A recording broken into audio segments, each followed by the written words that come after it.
Now, you can't feel an emotion in your body for longer than 3 minutes without feeding it a story, because the mind and the body are one, and the body will always follow the mind. It's why your heart will start racing when you think about maybe somebody's walking behind you or chasing you. And it's also the reason you get butterflies in your stomach when you worry about getting up in front of people to talk. It's also why you feel like crying when you think about losing a pet or a loved one due to maybe a divorce or separation. It could even be somebody that passed away recently or possibly even years ago, because you feel the same way you did on the day that it happened. You might get that lump in your throat. You might have the tears well up in your eyes because it all still feels so real. This is what I call a self-induced trance, which is very common. We all do it, whether you realize it or not. Some people call it daydreaming, but a lot of times daydreaming is associated with happy thoughts. But when we are deep in our thoughts and they produce these negative sensations, it's because of our own self-induced trances. So what happens is we detach ourselves from the present moment and then we drift inward, thinking about something that happened in the past, maybe something that really created a deep emotional impact.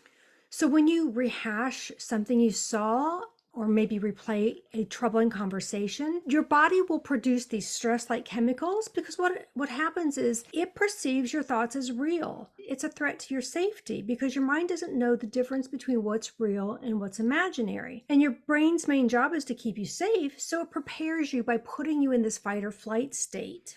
Bad mental entertainment is a form of self-abuse because you are re-traumatizing yourself. It's not happening now, but you are so focused on that event that happened that your body produces those same physical sensations like you had in the moment. That's why you have trouble sleeping when you close your eyes at night and keep replaying those troubling images that you just can't forget. Or maybe you catastrophize, thinking about worst case scenarios of things that might happen. Long term, this stress-like state can lead to chronic illness and disease. You literally can make yourself sick with your own thoughts. Can this be changed? Of course it can. The simple answer is to tell yourself, stop it. The hard answer is to learn how to take control of your own thoughts, how to rewire your brain. Become very self-aware when you feel these negative emotions or negative sensations in your body. Stop and pay attention to those. Pay attention to where your thoughts are being focused in that moment. What are you thinking about? Because those sensations in your body, they're just messages. They're just trying to get your attention. I have found that this happens frequently to those that are deeply focused on their loss, whether that loss is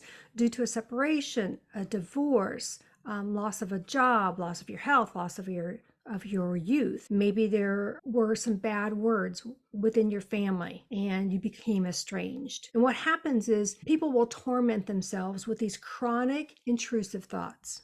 Together, I help people dismantle their thought process and I teach them how to take control of their mind moving forward so they don't keep re-traumatizing themselves. You are in control of your thoughts at all times. You just don't realize it. You don't have to suffer. There is peace on the other side of those troubling thoughts.